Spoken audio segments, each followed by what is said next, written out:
Bonjour et bienvenue sur le podcast One Thing in a French Day.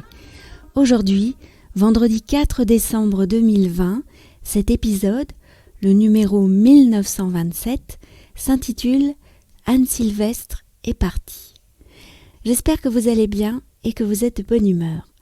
Je m'appelle Laetitia, je suis française, j'habite près de Paris et je vous raconte au travers de ce podcast un petit bout de ma journée.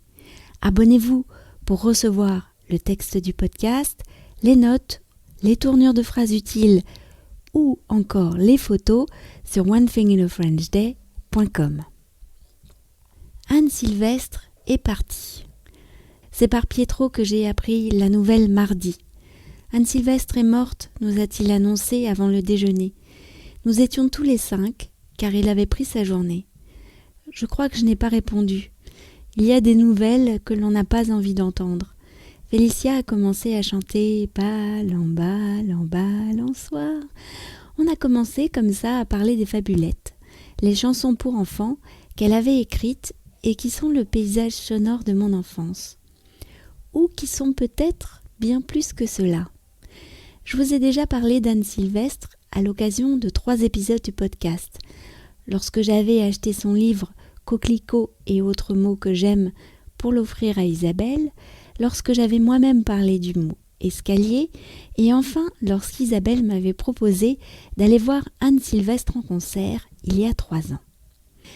Mercredi après-midi, j'ai eu envie d'écouter quelques chansons d'Anne-Sylvestre sur Internet, comme ça, dans mes oreillettes, pendant que les filles regardaient la télé.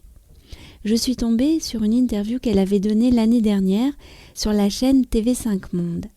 Le journaliste retraçait sa carrière en quelques chansons phares, Ceux qui doutent, Violette, Non, tu n'as pas de nom, et Anne-Sylvestre a expliqué l'époque, l'écriture des chansons, etc. Elle a toujours fait ça le comble. Elle a un public de fidèles, de nombreux artistes la citent, reprennent ses chansons et pourtant on ne l'entend jamais à la radio. Pourquoi ? A demandé le journaliste. Elle ne se l'expliquait pas, mais le constatait aussi. À propos des fabulettes, le journaliste a dit « Je crois que vous avez donné le goût des mots aux enfants. » Oui, c'est un peu comme des bonbons, ils les disent et, a répondu Anne-Sylvestre en faisant un geste de la main pour indiquer qu'ils en apprécient la texture. Mercredi soir, j'y repensais en courant sur la piste du stade et j'ai compris. C'est drôle comme parfois, il faut vraiment du temps pour comprendre les choses.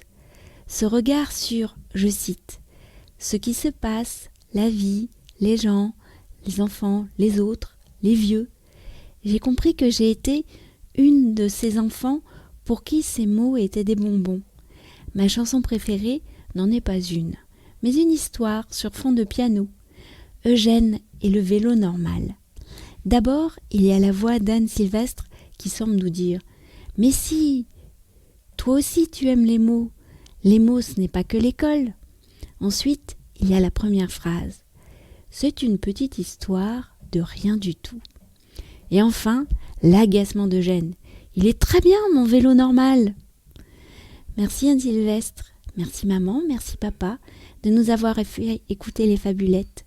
C'est un petit podcast de rien du tout, un podcast normal sur ce qui se passe, la vie, les gens, qui est fini pour aujourd'hui.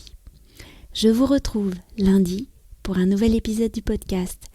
N'hésitez pas à commenter cet épisode sur votre application de podcast, sur le blog ou encore en m'envoyant un message à frenchday@gmail.com. À bientôt, au revoir.